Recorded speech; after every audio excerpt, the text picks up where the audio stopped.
മാനസിക സമ്മർദ്ദം കാരണം അമിതമായി ഭക്ഷണം കഴിക്കുന്നവരുണ്ട്. ഇതിനെയാണ് സ്ട്രെസ് ഈറ്റിംഗ് എന്ന് പറയുന്നത്. പലപ്പോഴും ഇങ്ങനെ ഭക്ഷണം കഴിക്കുന്നവർ തങ്ങൾ മാനസിക സമ്മർദ്ദത്തിലാണ് ഇത്രയും കഴിക്കുന്നതെന്ന് തിരിച്ചറിയാറില്ല.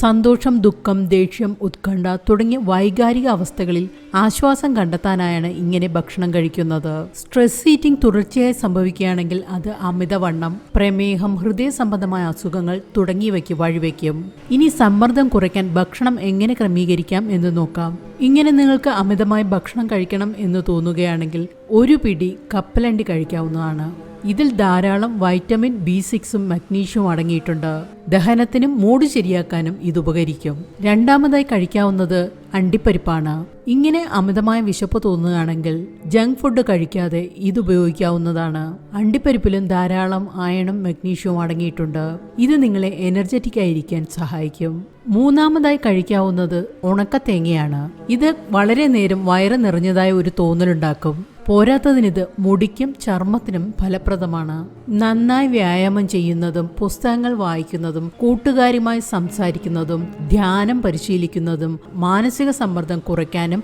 അമിതമായ ആഹാരം കഴിക്കുന്നത് നിർത്താനും നിങ്ങളെ സഹായിക്കും.